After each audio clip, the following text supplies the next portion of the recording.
Audit and Tendering Committee meeting to order, Wednesday, May 8th, 3:30 p.m. I don't know if like to recognize there's a committee change, new member on the committee, Terry Bernard, who is he may be here before the meeting's over, but anyway, welcome Terry Bernard to the committee. Look forward to having him on board. He's been around council a long time, and I guess probably a former finance chair, so be a good addition to the group. Also, I don't know if this is the appropriate place, but our meeting times for this committee has been, to this point, 3:30s, and that had a lot to do with our former member Julie McCabe and her schedule. So I'm going to suggest, and I hope it works for everybody, that the meeting time for finance go back to 12 noon. Does anybody have any objection to that? Going forward, Betty, all good? Okay. Anyway, that's great. All right. Moving on. Number 2, declarations of conflict of interest. Are there any declarations of conflict of interest? No. Number 3, approval of agenda. Yeah, Mr. Chair, just under the approval of the agenda, I did ask that 6B, provincial funding review update, go to a closed session. I did cite some sections to it, but I know that speaking to the Director of Finance and Administration, that he's going to give a high-level overview of what's taken place so far. But I think that, if we do get into the nitty-gritty of the discussion, it might be appropriate to go into a closed session, because I'd like to make sure that we have our side of the story discussed amongst us as standing committee. So I've had that discussion with Dan, the CFO, as well, and just be at kind of a high level, a broad stroke, and if there's if for some reason it goes deeper than that, then that probably should be something that gets taken up further in a closed session. Thank you. All right. So with that, do we have the motion for approval of the agenda? So moved by Mayor Brown, seconded by Councillor Brown. Thank you. And approval of the draft minutes of April 10th. Are there any questions on those minutes? I know I just kind of wanted to raise one or two things myself. Is there any other questions? No, just on the minutes on item 7. It mentions the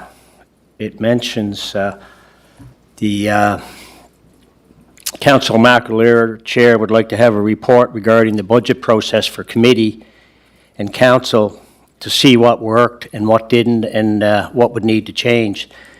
Dan Jenkins, CFO, did let us know that there's a meeting planned next week with senior management on the process, and we'll be putting a survey out regarding process collaboration. I just wondered, Dan, what was the kind of the outcome of that meeting? Is there anything kind of to share at this point on that? Thank you. I think certainly the one lesson that we did learn was that we can better inform council in terms of some of the rationale behind some of the recommendations that come forward. So, better information sharing is certainly one thing that we'd like to move towards, providing context to council for some of the suggestions that are coming through to council for consideration. The survey hasn't gone out. I did do a draft of the survey that's going to council and department heads and some of the staff that were involved in the process. Got hung up on the online survey platform and just need to go back and rework that, but it's ready to go out. So we'll be looking for feedback from all of council and the committee members and staff as well. So we know there is no perfect budget process, but we'd like to move as much as we can towards that. So, yeah, we're very much looking forward to getting council's feedback and suggestions for moving forward, and excited that Councillor Bernard's going to join the Finance Committee, be able to provide his feedback directly, and yeah. Thank you for that, Dan. And Betty, is there anything that jumps out at you on that any comment or share? No, that's fine. That covers it. Great, thank you. I do, Mr. Chair. Again, I did mention it in an email to you and Betty and Director Dan Jenkins. I know that Betty gave me this, that like it was detailed. I'd like to have something similar to what we had in years past, because the information in this is much similar to what we handed out or what we did on Budget Day. I use it for many reasons, and I like to have a better understanding of where the money's going. Like, for example, I know we have some great imagery of what we're doing, but I think I'd like to see more of the details in what we've received in the past. I'll be happy to provide what you're looking for. So let's just have a chat sometime Yeah. as to what It'll be similar to this. what the needs are, what's missing. Yeah. Yeah, no problem. Thank you. Okay, so then with that discussion on the minutes of April 10th, can I have a motion to approve all of those draft minutes? Thank you. Moved by Councillor Drowning, seconded by Mayor Brown. Thank you. And number 5, is any business arising from the minutes? Okay, thank you. So moving along to 6, discussions and reports. 6A, procurement bylaw and procedures review update. And Betty French, Finance Manager. Betty, what can you share with us? I'll let Dan get an update on this one, please. Thanks, Betty. Chair, so in your report, you'll see that the work on the procurement bylaw has commenced. So we have, Dan and Betty and I have met. We're going to meet again in the next week. Our procurement-focused staff, Sabakun and Connie, are developing a bit of a listing of kind of the status quo or the current state in terms of our procurement processes. We'll use that to approach a review of the current process. We'll obtain some advice, some professional advice from procurement experts to review that process, and that in tandem with a review of some current precedents that we'll review from some other municipalities and other private sector entities. We'll try to come up with a game plan in terms of how we develop our bylaw and processes and policy to bring this to a head. The target, I think, is still on tap. We said the end of February that we hope to have something for council in the 6-month time window, and we're still on target for that. So, yeah, Dan, and yeah, just in the committee report, I think you referenced a couple of names there. You referenced a procurement team per se. Is that kind of comprised yourself and Betty and who else? So our two staff that are focused, at least in part, on the procurement process are Sabakun and Connie in the finance office. I will say that in doing a bit of a scan of other entities that do the same, or similar amounts of purchasing as we do, we have a very lean procurement team in terms of body count and different levels of expertise, administrative support, senior management that have procurement focus, and so it's not surprising that there's been a significant amount of pressure on the procurement process in the last little while. I think we have been the victims of some significant staff turnover and some of our richest procurement corporate history and knowledge has gone out the door, unfortunately, in the last few years. So we're in rebuild mode, and we need to rebuild the procurement bylaw as part of that, but it is going to involve procedures and policies and staffing and training. So it's not going to be an overnight process. I think we can come up with a document that will identify how we want to roll it, but it's going to be more than just a 6-month process to get our procurement to where we want it to be. But certainly we can get the legislative piece, I think, in place within that time frame. Just if you will, I know we, in the budget, I believe, 24-25 budget, we allocated 100,000, right, for this piece, if to go out, I guess, to tender or whatever, and are you still feeling that that's kind of an appropriate amount that will get utilized for that purpose, and you're still feeling that's in the ballpark? Or where? Thanks, Chair. So the 100,000 that had been identified as a new initiative for the procurement assistance consulting help was pulled back in terms of the second go around when we were trying to meet the targets for when we went back to departments to say, can we trim up a few points here and allow the room we need to enable funding for some of the key new initiatives that we know are necessary.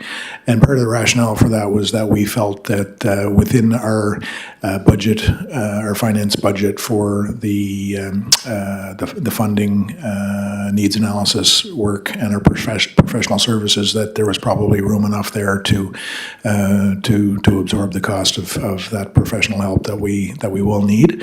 In the event that we find that we need more help, we will come back to council and look for that support in terms of a budget approval. But currently, we feel that we're well covered within that professional services account. Yeah, thank you. Anyway, when I walk it back and think that, I forgot that piece on the back and forth with the budget. And okay, thank you. Any other, Mayor Brown? Mr. Chair, just to cut to the chase here. As my brother said, municipal politics, we don't raise money, we spend money. So if we're spending money, we need a framework in place. And I don't know how many times we've been asking to put a procurement bylaw in place. And if we look at the former corporate structure that was upstairs, that corporate structure was also pushing enterprise fleet management, which was not really focused on buying local. It was more getting the best buy. So I don't know if we're going to be looking at 6 months by what our director is saying. It could be 16 months, but I really think that we have to look at this from a lot of different viewpoints. I said to the director a couple of weeks ago that Laurie Richard, who's with the Provincial Procurement Office, they're redrafting, or I shouldn't say redrafting, they're amending their Procurement Act to look more at accommodating other events that take place outside of the province, but they're doing an amendment. So this could be a great time for us to synchronize with the province and what they're doing. And we've had Laurie in to speak to finance about the Provincial Procurement Act. And it's got a gear, it's got a focus on, local, support local, buy local, love local. So, and again, respecting the agreements that are in place, the Atlantic Accord, the NAFTA, and so forth. But, if now we think we can do it in-house without that 100,000 that we budgeted and that was taken out, Councillor McAleer, this has to be a priority, and we keep asking for it, and we keep hearing it every month. So if we need extra resources, financial, and then bring it to this standing committee, and then the standing committee will try to find the funding to make it happen, to bring in the expertise we need. But Laurie Richard does want to sit down with our finance committee, standing committee in finance, to look at this proposed procurement bylaw. And if we're looking at other municipalities, I'd like to just have this question on mine, Betty and Dan. When we're looking at other municipalities, we should be looking at what their procurement bylaws, how they address purchasing products, services locally. Like, they must have something in there that, if we have taxpayers, commercial taxpayers in this municipality, in this city, and we're actually sending our business out of province, I think it's all about networking. It's all about keeping in a friendly network relationship where both of us gain, both of us win, because again, we don't raise money, we spend money. So we just need to put this in place. And Municipal World talks about diversity and inclusion in procurement. It's a great article in there, and I'm going to pass it on to Dan, that we have to look at our diverse and talking about inclusion, talking about equity in our new Canadians who are open businesses, and how they're also bidding on these products, services, and contracts. So, Mr. Chair, I guess we just have to keep it on the agenda every month and get, maybe we need a timeline after the survey is completed, and the timeline will indicate, here we are on May 10th, 2024, here we are June 10th, 2024, so we can follow the progress. I think we all want it, and we want that to be a guiding light for any purchases that we make, service-wise, product-wise, contract-wise, and so forth. Thank you. Thank you, Mayor Brown. I mean, I do think Dan and Betty as a team, or whatever, is the heads of finance, have the message. I think we're working on a timeline, Dan, as indicated. Anyway, Dan, did you want to? Just through the chair to His Worship. To be clear, we don't anticipate that we'll be able to do it in-house, start to finish, but we feel that there's enough budget room in the professional services budget line to accommodate what we anticipate we'll need. So we're not planning to have a homemade version here. The other comment I just wanted to provide was with relation to the province's rewrite of the Procurement Act. I know it well because I was involved with trying to move it into a municipal framework. I know that at least 3 years were invested by the province to rewrite an existing procurement act, which was brought, I think, which was proclaimed back in December of 2020. And there's been lots of talk about revisions since that time, but we're now into 2024. So, Laurie, I've spoken to her within the municipal context and have had discussions with her as to some of the challenges there. So she and her team will be resources that we'll reach out to, as well as other public sector entities in the region that we have some contacts with, and we know have much deeper expertise than we do, and good professional support to help out. Well, just a quick follow-up, Mr. Chair. We've been talking about this for 5 years. 5 years. So I will. It's been a long talk. Yeah, I will say, Your Worship, though, the people that you've been talking to for 5 years, none of them are around the table right now. So I think it's important to understand that you have a fresh team here. There's been a house cleaning that's taken place, and those people aren't here to respond. You have good staff here that are responding in an active and enthusiastic way.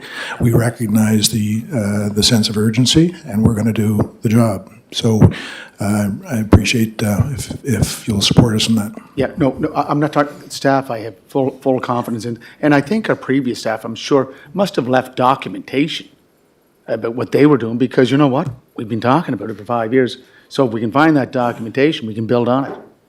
Thank you. No, thank you again, Dan, for that clarity and repeating the timeline and the commitment. And as for the 100,000, I understand now that we were allowing for it, to find it in the existing budget of finance, which is great. Again, Councillor Bernard, hey, Mike Gunn, you missed. You indicated yesterday that you possibly were late, and had words of welcome for you at the start of the meeting. Welcome to the committee. I know you sat in the chair here, and it's great to have you on board. And do you have a question? I do. Thank you, Mr. Chair. I just want to touch back from what I've heard since I got here. So enterprise fleet management was about buying local. That was the fleet management's mandate, was to go to all the local dealerships and try and find the best price. And if they couldn't get as good a price as they could get, then it would go through that local dealership. So the last time, and the only time we bought from them, was 21 vehicles at Farrell Ford. So that was their mandate. Because it sounded like you were saying that the mandate wasn't to buy local, and that was the mandate for enterprise fleet management. Anyway, council decided to go another way, so they did. So that's done. I'm just wondering, it says here in the minutes that the draft procurement policy was presented to finance in October 2023. So was there something wrong with that draft? Like, I just wonder if there was a draft already done and we're working on it, then can somebody tell me what the change is or what the delay is? I can speak to that. Dan? Yeah. So Betty may fill in some details here, but when I arrived in January, the procurement draft was with legal. They come back with some revisions.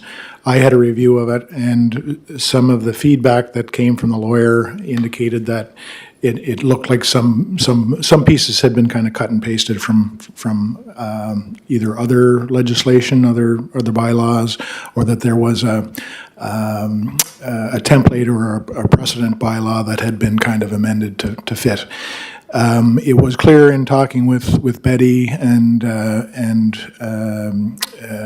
previous director that this work had been underway for several years and had been handled by several hands, several deputy CAOs, managers of finance, and there was no continuity. So it was essentially a cut and paste piece of legislation that I didn't feel comfortable with, because there were not only did I have the sense that there were gaps because of some of the language that was being used in terms of definitions, but you couldn't find it in the bylaw itself. So, as the mayor suggested in the quote that he used, we don't really raise money here, we spend it, and we really have to know that we do that well, that we do it properly, so that we're creating a fair level and fair playing field for the companies that want to do business with us,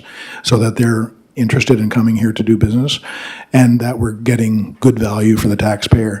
And that this piece of legislation, the procurement bylaw and the policies and processes that are attached to that, is your single most powerful, in conjunction with the budgeting process, tool to make sure that those objectives are realized. And I felt uneasy with moving that document forward without having a wholesome look at it. And in what I've seen so far, I'm glad we're taking the time to have a sober second look at it. in fairness to our manager of finance, Betty was doing that work off the side of her desk. She, didn't have a great deal of professional help other than some legal review of the draft that had come forward. But lawyers don't have a high level of expertise in procurement processes. They can tell you, if the legislation will stand up, but they don't consider the operational impacts, and a lot of the concerns are with how that procurement gets delivered, and that's in the processes that are inherent in it. So I kind of put the brakes on it in the early part of this calendar year because I felt that it needed more robust attention, and that's what I hope to do. So I wonder, through the chair, what are we using for a procurement policy now? And what's wrong with that procurement policy? I'm assuming it's the document that Yeah, so we That's have in a places. procurement policy. We have a procurement policy that has been in place for many years. It doesn't address the local issue that the mayor has indicated is a priority for some councillors.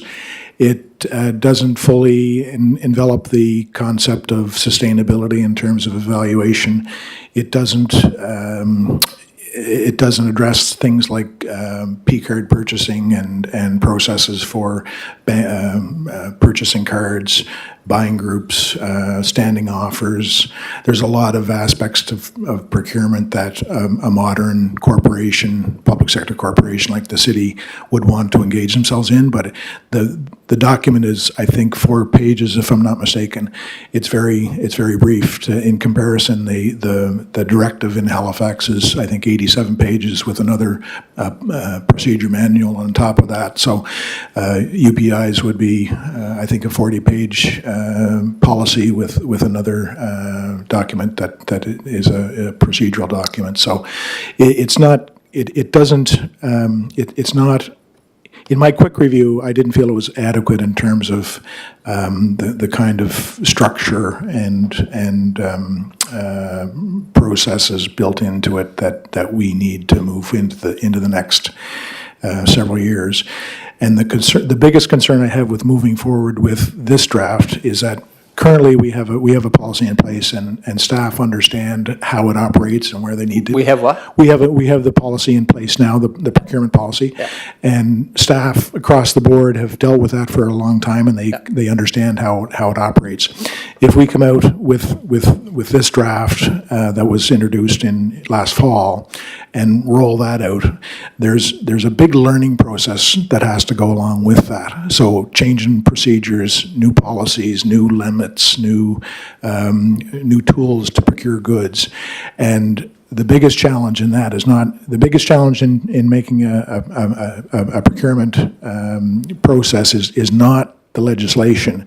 It's the training and the understanding of how that works spread out across the corporation, so that the corporation and all the staff understand how it works, and also the business community who are looking to sell and be vendors for the corporation understand that process as well.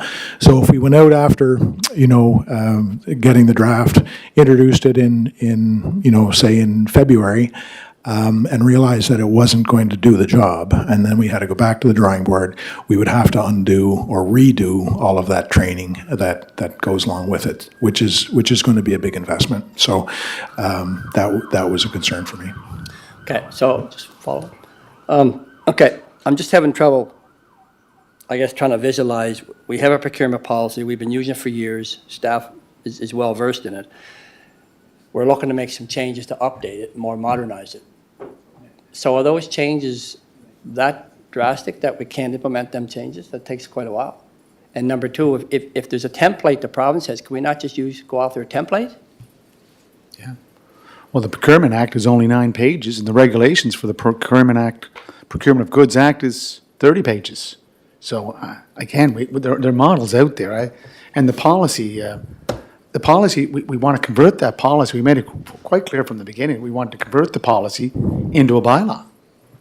That's what we want to do. I don't think you can, Correct me if I'm wrong, I mean, do we not follow the Atlantic procurement policy? The Atlantic procurement policy doesn't exist anymore. It's been abandoned. What's it called now? And we're part of, we have to abide by the CETA agreement, which is the primary one. But that's the one where we do with multiple provinces. Yes, yep. So we can't very well go out to a procurement, and then if we don't have a company that we want, turn around and change the laws. No, we So that can't. we can make it fit our way. No, we are obligated to comply with, now, there are thresholds, so under a certain value, we have some latitude, as I understand it. But over a certain value, we have to follow a fair and transparent procurement process and allow folks from the mainland to bid on our business. But there may be opportunities to provide some bonusing for local Yeah. content or employment. So those are things that we want to include. Okay. Okay. Yeah. So there is, we can't use the provincial template that they redid theirs. Well, to His Worship's comments, the Procurement Act and the regulations are also supported by Treasury Board regulations, the Treasury Board Act, a Financial Administration Act, which are very robust, overlapping pieces of legislation and requirements for the administration. Yeah. So, and you have a very robust procurement team and financial officers within each department that have awareness of detailed procedures that are required. So it's pretty hard to compare one against the other because we're really operating in a different legislative environment and a different procurement delivery environment. Okay. Yeah, but again, Mr. Chair, what we're trying to do, Mr. Chair, is we're trying to get a framework in place that addresses some of the needs of our local businesses. And again, not to belabor this, but just remember, Enterprise Fleet Management, their head office was not in Charlottetown. It's down in St. Louis, Missouri. So we have 13 dealerships that came to this chamber and said that, yes, it's being floated through Enterprise Fleet Management, but we're not directly part of the bidding process. So that argument can, we can have that at another date. But again, it's just, let's get something in place. And again, if we need the financial resources, bring it back to this committee, and I'm sure that we'd be more than willing to look through other parts of our budget to find that additional funding to make this happen. Thank you. Mr. Chair, is there any holdups coming from this? We're looking for the updated procurement policy. Is there any legal ramifications, or is there anything that's holding up? Again, Dan, turn that to you. Well, we don't have purchasing that we need to do that we can't do within the context of our current policy. Okay. So we're not held up with things that we want to do that we can't do. It's just we want to be able to do them better with a more robust framework so that we have checks and balances and creating the most value we can and doing it efficiently from an administrative point of view. Betty and I spent an hour with Royal Bank of Canada yesterday learning about tools for payment options to suppliers, and we have cyber risk associated with payments. So there's the whole payment side of it. That there's a technology piece that there has to be policies and procedures and authorization levels, authorities to do certain things within a technology framework, and that has to be part of the processes and procedures that we're looking to bring in. So it sounds simple enough to just turn our policy into a bylaw, but I can tell you, and anybody who's been involved in a procurement department, it's not quite that simple. But we're gonna make it better, and we're gonna bring it back in a timely fashion. So a couple of years ago, we had passed a sustainability lens through procurement, and that looked at, for example, if you're buying vehicles, through that lens you would look at electric vehicle, for example, or a hybrid vehicle, or you would always look through that lens, and it wasn't always the cheapest, but what was going to be cheaper for the city in the long run. I've heard some rumors where, although we passed that, the council passed it, it's not really been implemented into the procurement bylaw. So is that the case? Or do we? look through those lenses when we're looking to do procurement. That's my understanding, but Betty, you may be able to provide more context there. Yes, the procurement piece has been added to the draft procurement bylaw. Okay, so they do look it through a sustainability lens. The new draft bylaw, yes. There is not a sustainability piece in our existing procurement policy, although we are building those into our regular procedures, but it's definitely in the draft bylaw. Okay, I thought it was, okay, I thought when we passed it, that was the whole idea, putting it part of the procurement policy. So that when we started purchasing, we were purchasing it through a sustainability lens. It wasn't waiting for a new procurement bylaw to be drafted. So we're not doing that then, that's what you're saying? Not yet, it's being anticipated to be part of the new procurement bylaw. It's not part of the current procurement policy, but there are procedures that are followed that bring in the procurement piece. There are various steps we put in place and information that's asked for as part of the tendering process. That is for the sustainability piece. Okay, so if a tender goes out for, say, they're looking for 5 trucks, it would go through that sustainability lens automatically. Okay, thank you. Yeah, thank you. And so, Dan, if I could, just at a high level on this procurement thing, I think what I've heard you say, a couple of times in this and in conversations we've had on it, it's one thing to get your, a new procurement bylaw in place, and you're saying, yeah, we can, the goal is here within hopefully 6 months, and you say, so that's one thing, and you have it hopefully kind of the way you want it, or as best you can. But then the other piece is the execution of it, and and the staff piece, and that whole kind of. And I never, I guess, appreciated that or understood that, and I guess I understand it now and makes sense. But that second piece is not slowing up. Like, I guess we can maybe get your procurement bylaw ready, but then the stat, like, I guess the part of getting staff up to speed is not slowing up the process in the meantime, I guess, is what I want to understand. That's a fair question. No, and we'll continue to work on processes. I spent the better part of the last 5 working days working on procurement processes, trying to identify solutions to process problems, and that work has to continue.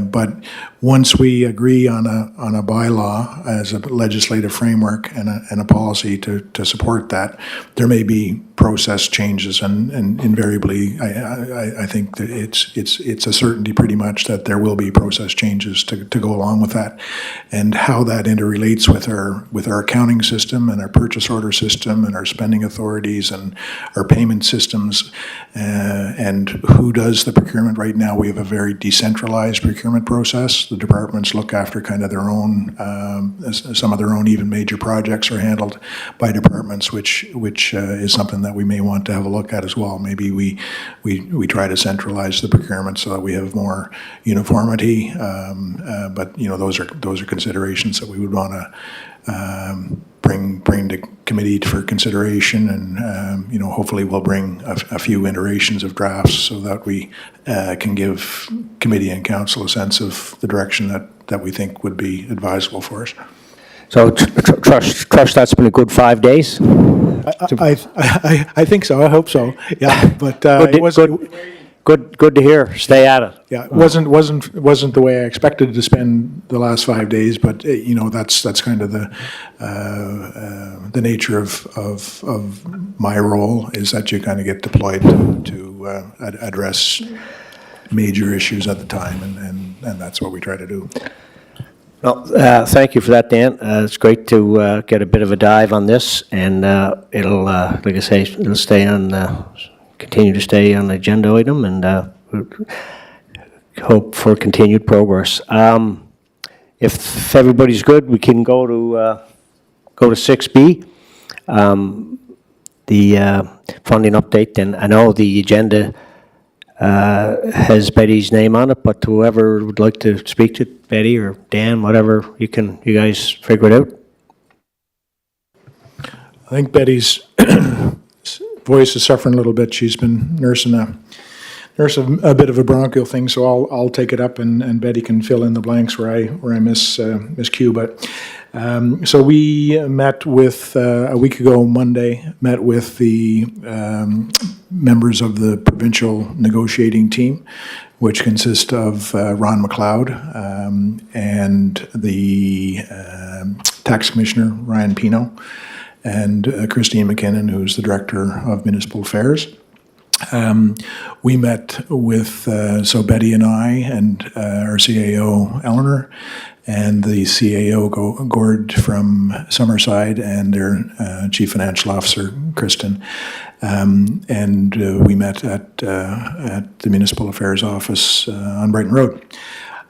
We talked a bit about process, so in terms of how we see the negotiations unfolding. Certainly the province wants to have one agreement with all municipalities, but they recognize too, I think, more so in the last month and a half or so, that there may be a compartmentalized agreement. So there's an agreement that, a portion of the agreement that applies specifically to the cities who provide full service municipal police forces, and also do the full service road maintenance, street maintenance. We're the only two municipalities that do that. So the vast majority of the spending on what the province sends to municipalities comes to our two municipalities, and they recognize that our issues may be somewhat unique to others. They do agree that some of the work that we will do on other aspects of the funding that we'd like to include in this next go around will be of benefit to some of our neighboring towns and some of the other towns and smaller municipalities. But I think they're keenly aware that we will have a much more focused approach to negotiating on those big items in particular, and have a more informed and more capacity perhaps to negotiate on some of the other items like transit and emergency management. The policing with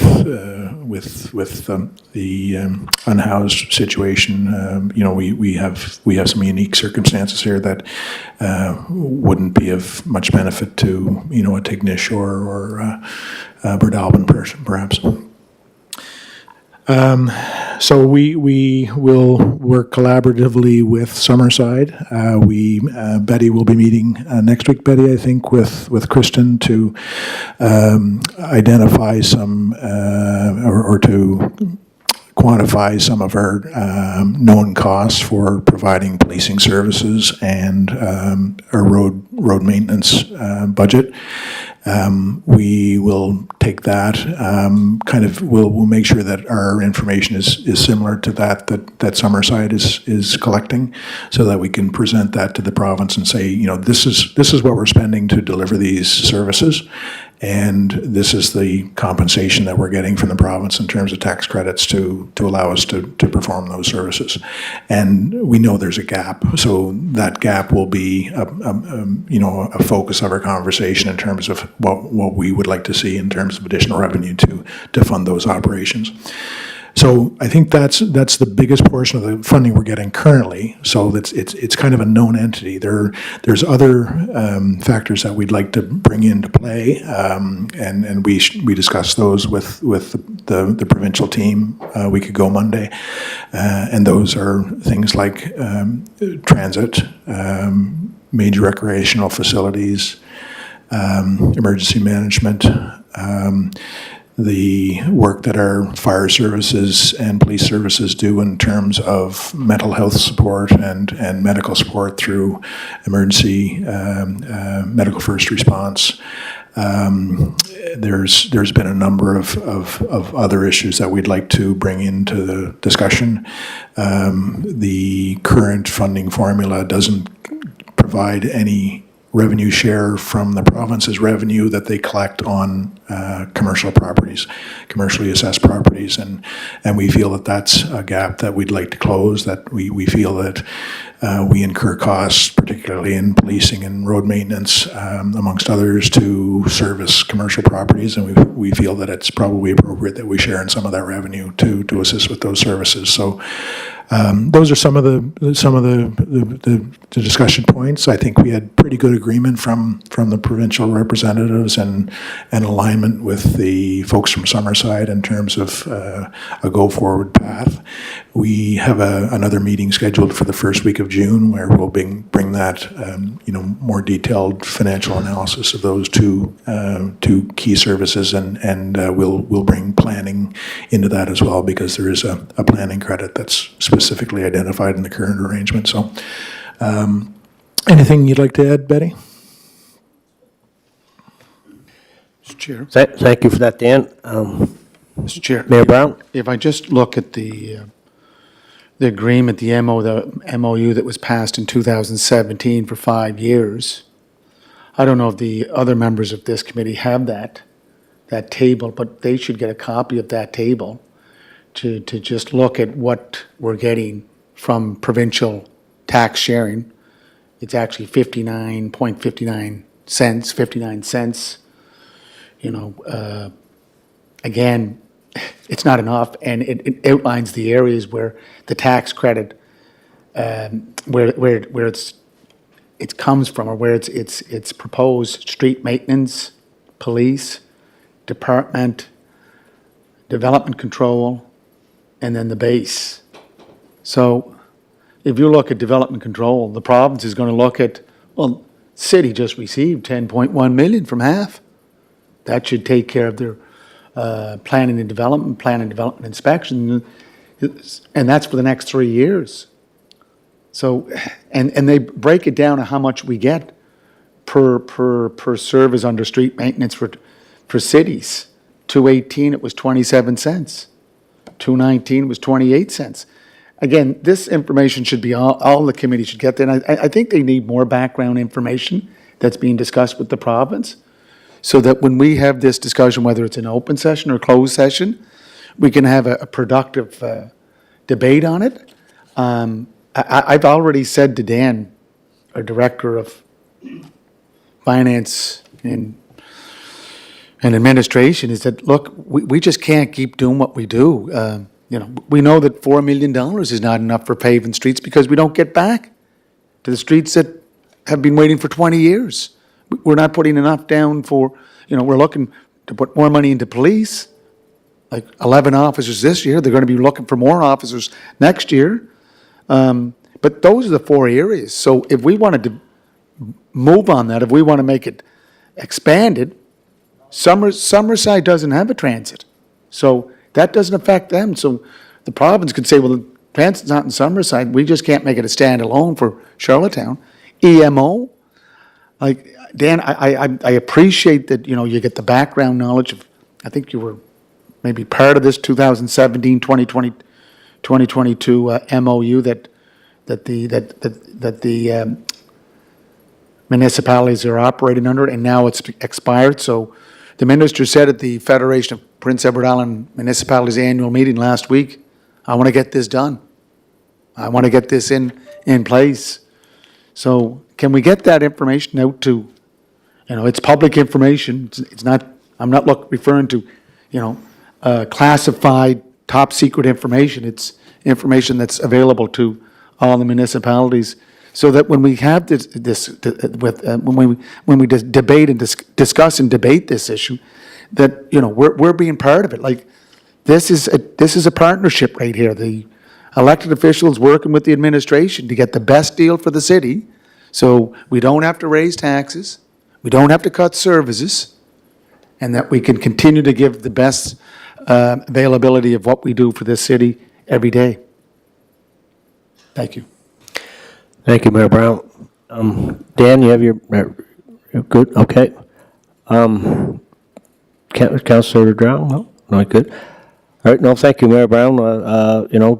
Good points. I think Dan and Betty will do their best to give us the information we need at the committee level here to make us as informed as we can be, and ultimately, getting this on to council at the appropriate time as well. So, and again, good having Councillor Bernard with us, the former finance background. You have your mic on, go ahead. Thank you, Mr. Chair.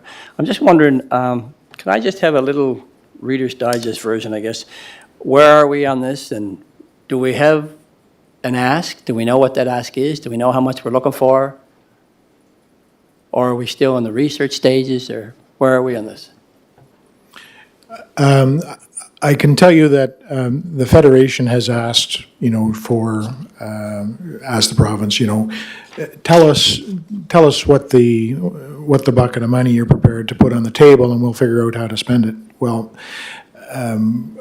the response was fairly clear that there's not a pre-approved bucket of money that they've been given authority to come and see what kind of a deal that they can arrange.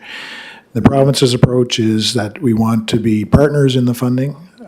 We realize that however we divide that dollar that we collect from non-commercial residents, it's coming from the same taxpayer.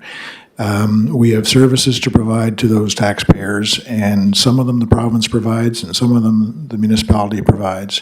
And I think they're very, my sense is that they're very open to a fair sharing of that.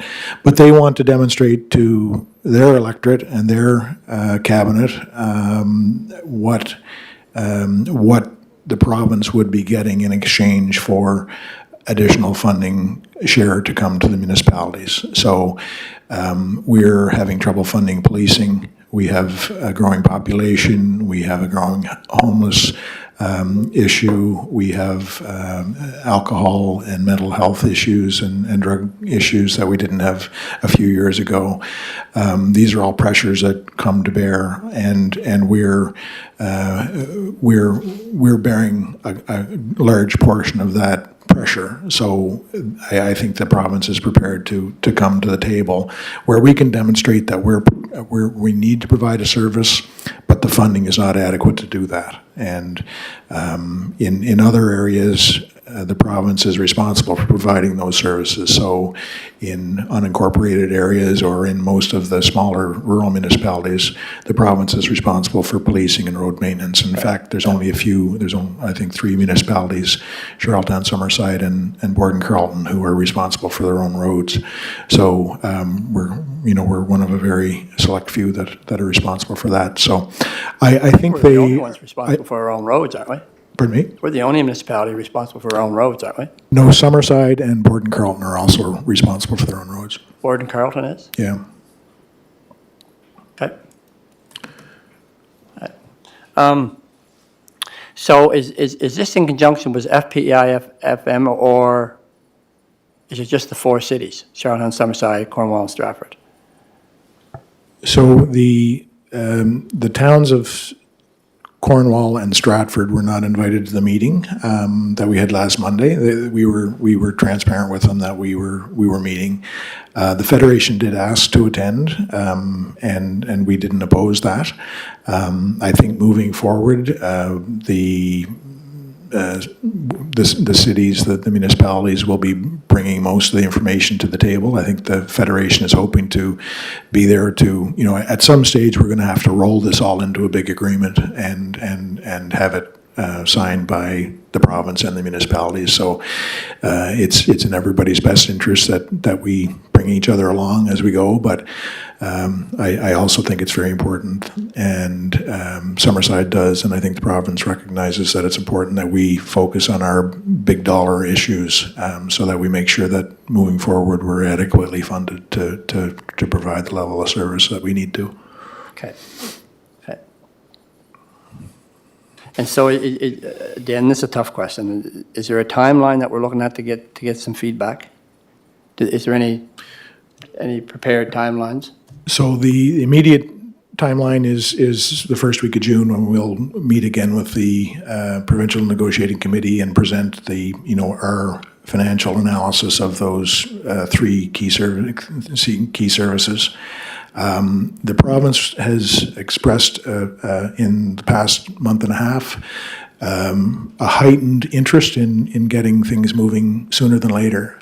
I can tell you that this process started in July of 2021 when we brought municipalities together when I was at the province, and things moved at a snail's pace. And it wasn't so much that the province didn't want to come to the table, it was just that the municipal side of the table was very disjointed, and there wasn't a concise game plan in terms of how to approach it. So I think the game plan we have now in terms of having a city focus to get the issues flushed out and resolved and agreed upon will be much more fruitful in terms of turning it around. I think from the province's perspective, if we hope to have new funding arrangement in for the new fiscal year, we probably have to have an agreement, at least in principle, by September would be my guess. That may be optimistic, but in order to meet the province's budget cycle for their management plan for November and subsequent budget discussions in January, February, we need to get something pretty hard and fast by this fall. So. That would be my guess in terms of our targets. Okay. So it's good to hear it's really just between Sherrill and Summerside getting together and presenting that information. It's not all of Right. FPIM. Right. Okay, that's good. So Dan, could you also comment on where we are or where the piece fits, if it still does? We went out to tender for, there was three responses to tender on to get ready for this process, and there was quite a variance in those dollar amounts. Is that still going to be part of the game plan here and getting ready, with the province, and is there any? Just where is that, and is it still part of the dynamic? Thanks, Chair. So yes, I believe we will take a significant portion of the request or the work that was outlined in our request for proposals for the needs analysis. We'll probably do it in a much more focused way, though. The province was going to fund the jurisdictional part of that research project, which is essentially what it was, to find out where Charlottetown and other island municipalities fit within Canada in terms of the level of taxation. So if I have a $400,000 house in Charlottetown and there's one in Aurora, Ontario, how much property tax do they pay? Who provide what services are provided to that household, and who performs that service? So is it a provincially delivered service? Is it a municipally delivered service? Is it a contract service like Island Waste Management? So trying to compare the level of taxation with the service levels and who pays for that service. So that's kind of the contextual or foundational work that we hope the province would take on. Their rationale for not doing that was that it was going to slow up the process. So we'll probably try to do some of that work, but we'll do it on probably a much more focused basis. So we'll probably go back. I'd suggest to have to talk to our CEO about it, but I think we'd probably take 2 or 3 or 4 comparable cities and go out and do that research specific to those cities, just to give us a frame of reference that we can then take to the province and say, this is where we would fall, in comparison to these. So, to give a better base for negotiating.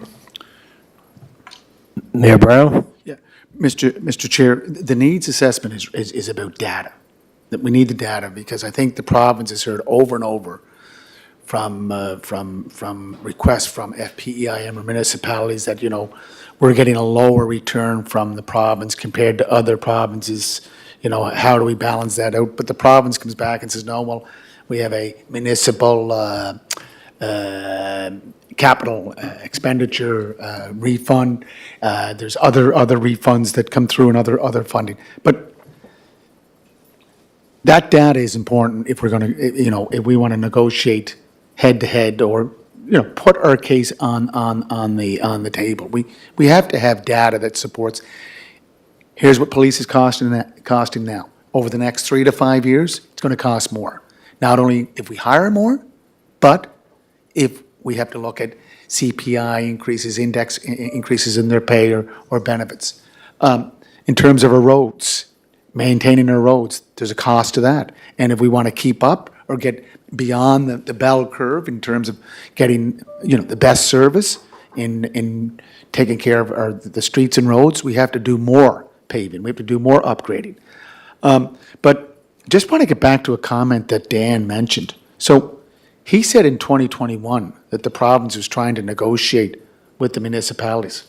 Well, I can tell you, I sat on this finance committee, and I never heard anything about municipalities or this city trying to reach out or work with the province. I never. Like, if I had heard something, I think we would have spoken up. So, again, I don't think the information was filtered back to us. And I can tell you, I shouldn't say think, I know it wasn't. Because the deal was for 2017, the MOU was for 2017 to 2022. So, a good bureaucrat like yourself, you wanted to get ahead of the ball, and the players weren't coming around the table. But we were not told about it. And as for this MOU, never even heard about it when I arrived. I only heard about it after the chair started to invite some persons of concern about, how can we get a better tax equity, tax sharing or tax equity from the province. That's when I found out about this MOU. Never found out about it all the time that I was on this finance committee. So, Dan, like a lot of stuff that we were talking about, or it didn't deal with the MOU. I will repeat, I never saw this MOU until only a few months ago. So I think that's why it needs to be shared with the other committee members so that we can all be on the same level and have a fruitful discussion. Councillor Bernard. Thank you, Mr. Chair. One thing while we're talking about this, I'm going to bring up because it's always been a pet peeve of mine. The other thing in these discussions I wouldn't mind talking about, Dan, is so a couple of events, the city puts on events all the time. A couple of them come to mind is the ECMAs. Just had them, apparently it's $3.4 million spin-off. Jack Frost, I think, if memory serves me right, $2 million spin-off, $2.5 million. The province gets to capture the 15% of every sales that goes on all week. So what's that, 15%? So $600,000 for the ECMAs, $300,000 for Jack Frost. So you look at $900,000 for $1 million, where we put in $200,000 to host them here, but we got the policing costs, the overtime costs, the fire costs, the damage costs, so we're in the minus. They get the gold mine, we get the shaft. Well, yeah, so there's no parity there at all. We're making money for the province, and yes, we're bringing events to the city, and we're proud of that, and we're helping the downtown business, but at the same time, either work out something that we get some kind of 1 or 2% of the revenue, or there's like on top of that, matter of fact, there's our economic development department, and the budget that we put in that's got to be what, $2 million. What's the economic development budget? $2 million? Did you know roughly? But anyway, it's based on having events, bringing events here, and I just find that we do a great job doing that. We got great staff that seem to be able to bring a lot of quality events here. We've got the curling coming. There's a number of other things coming down the pipe that are going to be good news. There's a cost to the city taxpayer to bring these here, and then when we do it, we have the extra costs, as I talked about, the police, the overtime for police, the fire department costs, any damage costs, and the province reaps the benefits from it. So I think it'd be nice, Dan, if that could be part of the conversation for the revenue sharing of a way to be able to help the city. And we're really helping them, help the city help them by bringing more events, but yet helping us to pay for the events or giving us a cut of the sales tax. Yeah, no, it's a good point. The economic development, tourism, culture budget is 5.2 million. How much? 5.2. Yeah, so $5.2 million, whew. And a lot of that, they definitely generate from the spin-off. So, thank you. No, very good point, Councillor Bernard. Anyway, it probably doesn't escape any of us, but yeah, so work to be done, and hopefully, there's some, some common sense prevails with everybody at the table. And anyway, we'll see where it goes. Continue to do the work that we have to get done to get ready to make the best presentation forward, on this, because it's the growth that the cities has and has continued to, going to be going through. It's a piece that's got to get fixed. All right. Mr. Chair, just on the economic development, Dan, did you mention 3.2 or 5.2? Yeah, so just remember that 5.2, we have to accommodate tourism accommodation levy. That's 2 million, but then that's given out to Discover Charlottetown, Meetings and Conventions, Prince Edward Island. So it really, they're working on a pretty tight budget, and they do a lot with that tight budget. But I think that if we had a better share, and as you said, we get that commercial property tax, they collect $1.50 on every, $1.50 on every residential, no, not commercial property. We collect $2.36, but we don't get any of that share at $1.50. They keep it all. So, Councilor Bernard is right. It's not just consumption tax. It's personal income tax, personal income tax, corporate income tax, excise tax, property tax. They also get property tax, and the big one, equalization payments from Ottawa. We get one tax, property tax. All right, good discussion on that topic. We'll leave it for now with continued additional information to the committee here on the pieces that are going into this going forward would be helpful, Dan and Betty, and whatever you can provide us with in terms of that data and information would be much appreciated. Thank you. So, going on with our agenda, 6C, the Canada Community Building Fund report. Betty, thank you. Thank you. Pardon me. Thank you, Mr. Chair. This report is being brought forward for information. One of the councillors was asking for some information on the last 5 years of the CCBF funding and expenditures, and it just happens. How did you know I'd be sitting on this committee here, Betty, when I asked for that? It just happened. And this report is due to be filed next week, so it was very, very timely. But that gives you a summary of the expenditures over the last few years. And you can see like where we are right now is there's a closing balance under the 23-24 of 3.742 million. That's the amount of the CCBF funding that we have received that we have not yet spent.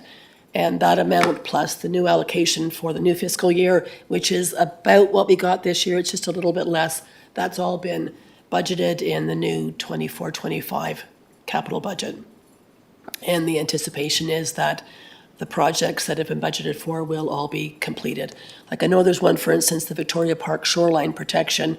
There's 1,080,000 has been budgeted for that one.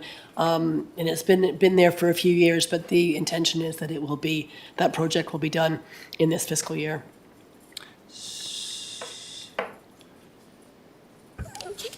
Councillor Bernard, do you have your mic on? Yes, I do, yeah. Thank you, Mr. Chair. So Betty, just so I'm understanding this right,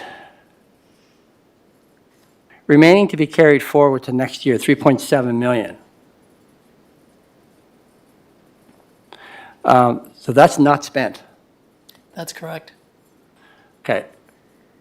Because at budget time, it was spent in projects we were doing this year.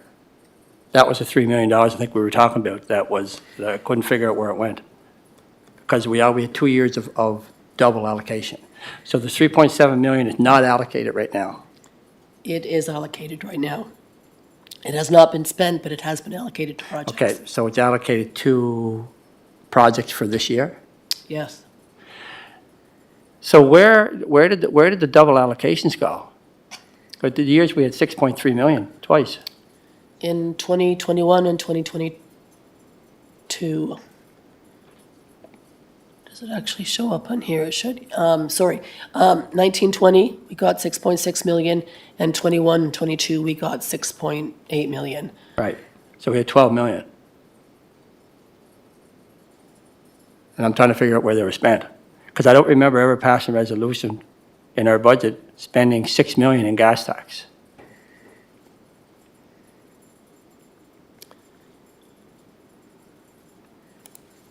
In the 24-25 budget, we are spending, I think we've actually allocated, Yeah, that was the highest one, the one we passed this year. So we should have still had the other money. well, it gets carried forward every year and added to the Yeah. new amount that we can budget for. We've actually over-allocated a little bit in the 24-25 budget. So we're okay. So we're in the 24-25 budget year, and we haven't received our allocation for this year yet, correct? And it comes In this to- report, the 24-25 is not included, the allocation, Right. that's correct. So that's still to come in this year. That's not in this number. And that, we're expecting 3.2 million, 3.3 million, I think. It's about 3.6. Okay, so that's not allocated. Yes, it is, That's allocated also. yes.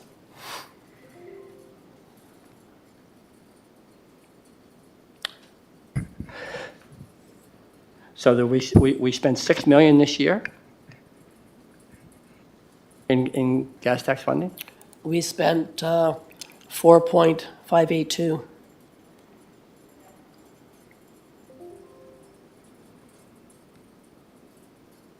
So then we still should have 2.6 left. We had the 3.742 million left. 3.742 left. Yes. So at the beginning of 23-24, we had 4.479 million. We got an allocation of 3.676 million. Yeah. We had interest during the year of 169,000 to give us a total of 8.3 million. We spent 4.582 million, which leaves us 3.742 million at the end of 24-25. And then, at the end of 23-24. Then for 24-25, we'll get an additional approximately 3.6 million, and that has all been allocated towards 24-25 capital projects. So we spent over $7 million in gas tax, 24-25? Yes. Because I thought the Victoria Park was the ISIP funding. No, it's the CCBF funding.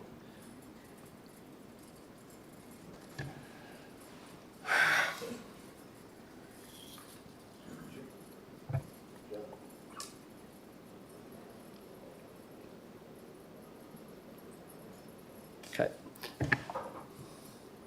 So it's a breakdown of projects in here, Betty, the projects that we did the last 5 years. They're in here in fairly general terms, and these are ones that we carry forward from year to year. So it's the street resurfacing, the water and sewer master plan, now I believe that one's finished now. Wastewater lift station upgrades, street rehabilitation, water supply booster station, infrastructure. No, those last two are That last one is finished, and the Victoria Park shoreline protection. We didn't have any spending this year, but that's one of the ones that's upcoming. Chair, if I might offer a comment, Councillor Bernard, I think some of the difficulty in following the money is there is a difference between what has actually been spent on a project and what of the funding that we've been provided by the province has been allocated to specific projects.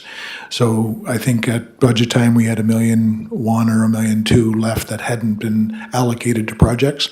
There was much more money in our CCBF account than 1.1 million or 1.2 million, but the remaining balance had been earmarked and attached to specific projects. So I think part of the confusion is the difference between what's actually been spent on projects and what of the money that's sitting in our CCBF account has been assigned to specific projects. So that may be part of the confusion.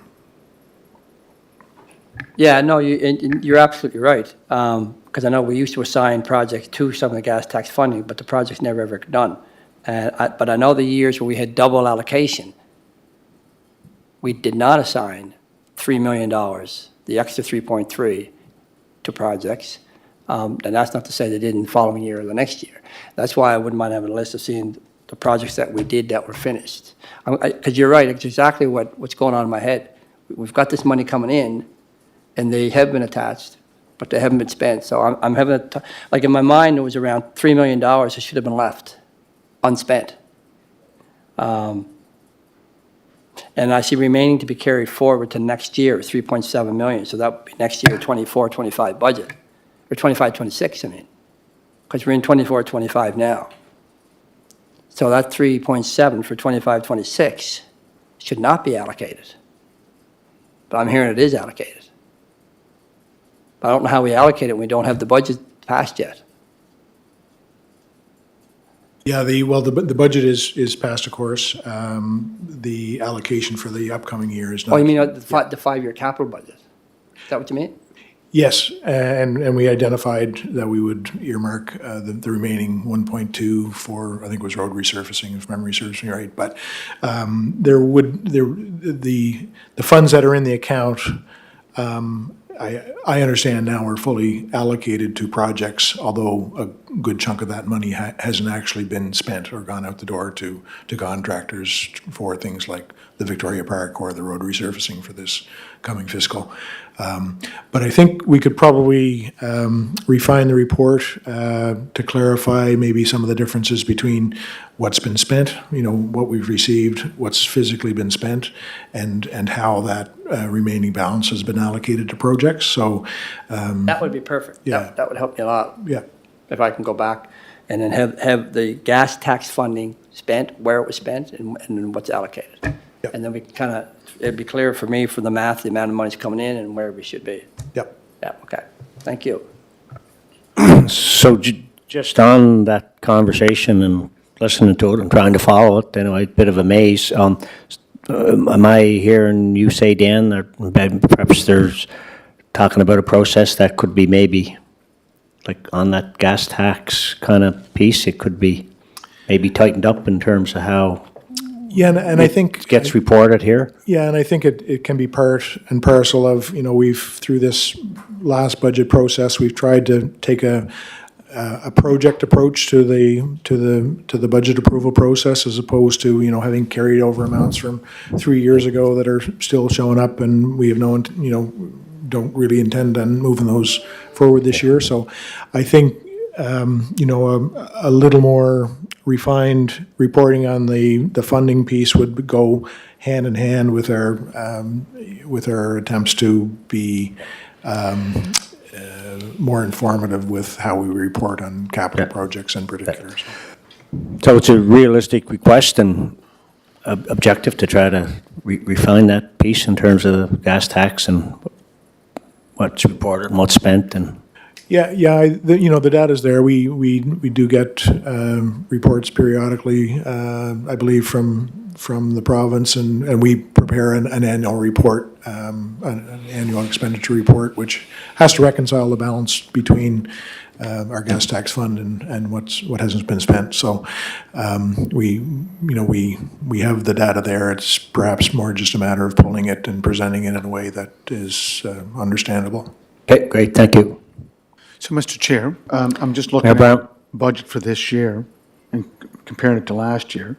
Our capital, Betty, was $108,961,423. Our external partner funding was $50,300,000. So net capital debt to the city was $58,661,000. But I think our director of finance said that last year's budget, we only spent about 34% of that budget. Correct? So 33% of that external partner funding, correct me if my math's wrong, is about $16.6 million of that partner funding that we expended. Is that correct, or am I to subtract that from the 50?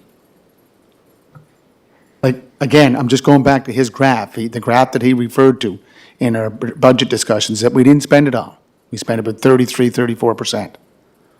And we could be looking about the same this year too, but am I right to say that we didn't access all that external funding? Correct?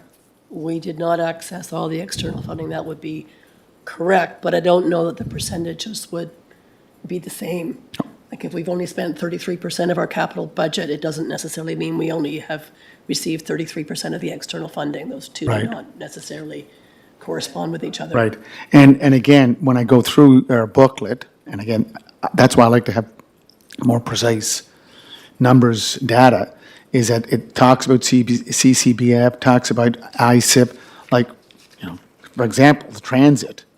The transit is partner funding, that I don't think that comes from the Canada Community Building Fund. That comes from a separate fund. Same as the funding for the Eastern Gateway. I think that's coming from a separate fund. It's not coming from the Canadian Building Community Fund. So, this expenditure, like this funding is coming in, and it's like I know what Councillor Bernard has been trying to get at is, can we be more precise in what's left, where is it being targeted? Because when you go through this budget document, you have to start grouping them in different categories. So that external funding for this year, you're looking at 21 million. How does that break down? I think that's what we're asking. Thank you, Mr. Chair. Thank you. All right, moving on further discussion on that, okay, moving on the agenda. 6D, tenders, RFPs. Betty, would you take us through that, please? Thank you, Mr. Chair. Yes, this is a report provided for information, just listing out the various tenders and RFQs that have not yet been awarded, just to give the status of them, whether they're open or closed, and when the deadline is, the number of bids received.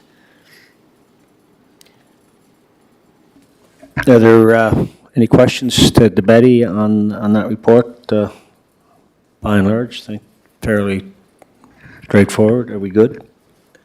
Not seeing any. Councillor Bernard? Thank you. So I'm looking at two different sheets here. I'm going to question on the first one.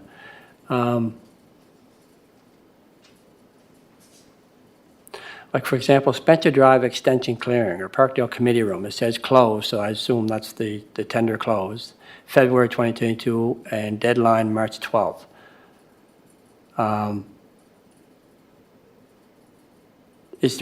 So in the yellow sheets, I assume there's dates when those projects will start? Is that correct?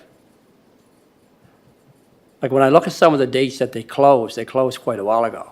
Like Hart's Hall was April 12th.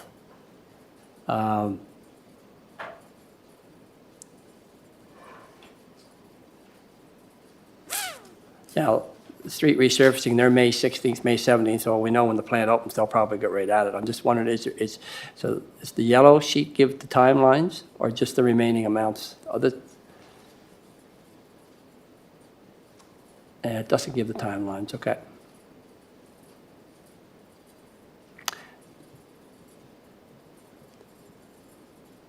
So do we know roughly when a tender closes and it's awarded?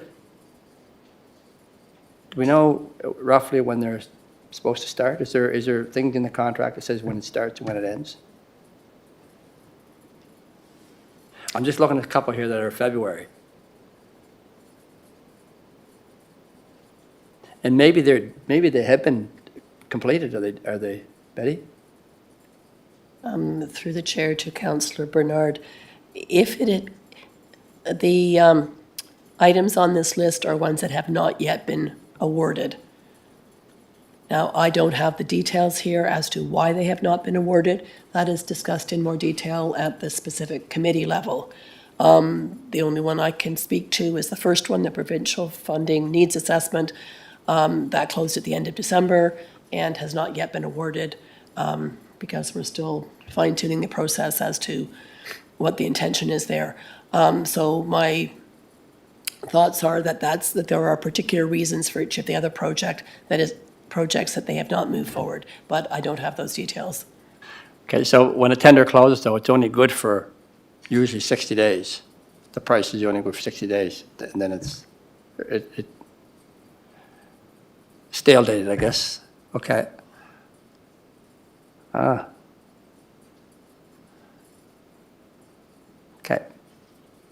So yeah, okay. I'm just wondering, like the deadline would be the deadline for the contract to run out, or the deadline for when the tender closed? That would be for when the tender closes. Okay. This report was intended to provide additional information so the committee would know what's upcoming and what's ongoing and such. But I understand whenever information's provided, it's always a little bit more information that's would be even more helpful. So I'm going to suggest next month that we add another column giving a comment as to why it has not yet been awarded. And I Okay. think that will help. Yeah, yeah. Thank you, Betty.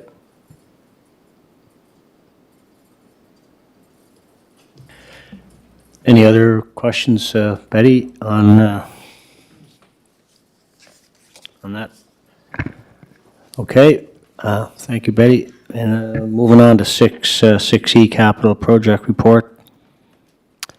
I guess, I don't know if there's any particular questions. I had a question, if I could jump in. I just, for clarity, on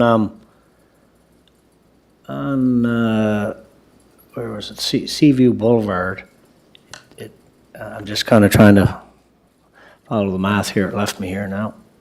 Seaview Boulevard, yeah, so, yeah, budget 1.5, and then total budget 2 million, and then you go over to the last column, tender amount 4.4 million. Is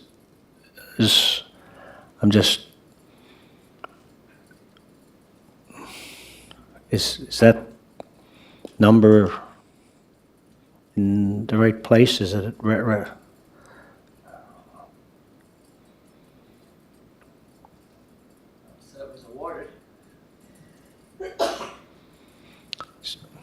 So is it I'm just wondering, was it, I forget now, I know it was passed a resolution, is it a $4 million, $4.4 million project?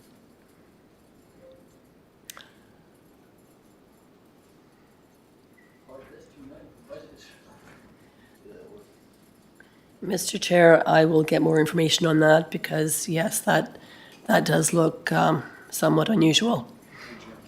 And we should at least have an explanation there. 16. Yeah, I just thought maybe there was something anyway, right? No, Yeah, that's a good question, Mr. Chair, and we'll get you more information on that. It's joint between water and public works. do you feel that's what it is, probably? It is, it's a joint project. Yeah, it's a joint project, but I'm not sure the numbers right now. Yeah. Well, I don't know if we answered our own question, but just like clarity on it, maybe the sewer and water piece is as Councillor Drown has said, is what it is. I'm sure there's, I'd like to think there's an obvious answer for it. No, it's under two. It's water and wastewater, and then there's the paving and other work. They use two accounts, correct, Betty? Yes, that is correct. And if I look at Seaview under water and sewer, there's a budget there of 1.875 million. It has not yet been awarded, and the comment is it's been postponed. So we'll get you an update for that.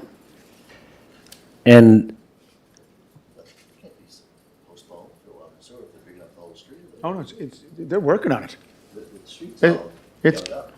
They've taken out the boulevard, they've, first the trees came, they took out the trees and then the boulevard and they dug up and they're already got water lines in one side, wastewater on the other side. so we could just get clarity on it, Betty. We won't, And I'm it sure Probably there's, just means that the comments provided by the department are not the most up-to-date ones. Dan? I will take an opportunity to use this as an example of how sometimes decentralized purchasing and project management doesn't work in our favor. And so I just, want to highlight the fact that quite often finance doesn't get an update until the invoice comes in and they want it paid. So these are procurement processes that we want to improve. We want to improve reporting and capital projects and the whole kit and caboodle, so. Oh, great. And Betty, just another question. Have just on the last page, the bottom data, is that I mean it's great information. Is that kind of a new piece you're kind of showing us here, and on those broad numbers, is that till to the end of when?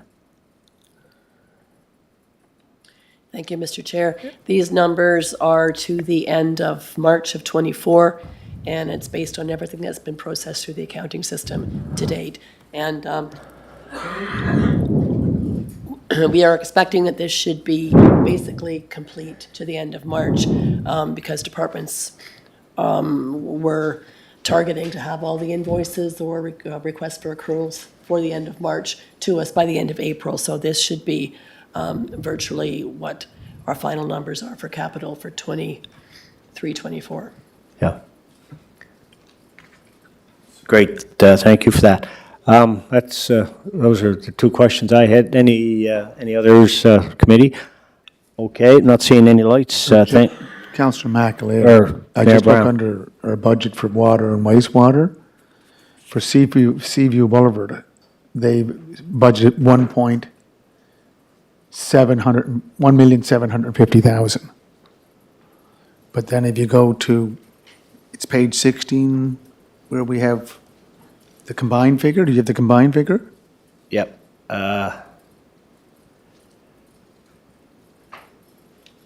And I have under Seaview Boulevard, under one of the tabs, it talks about, it's a joint project between Public Works, Water and Yep. Wastewater. And they have it at project total, 1,750,000. That's from Water and Wastewater. Okay. Anyways, I think Betty's going to clear that up for us. Is that right? Great. Thank you. All right, that concludes items 1 to 6E on our agenda. Moving on to item 7 on our agenda. It's a motion to move into a closed session as per section 119(1)A and B of the Municipal Government Act of Prince Edward Island, 7A commercial, information which, if disclosed, would likely be prejudicial to the municipality or parties involved. 7B, information received in confidence which, if disclosed, would likely be prejudicial to the municipality or parties involved. Transit Depot Design Build Project. So moved.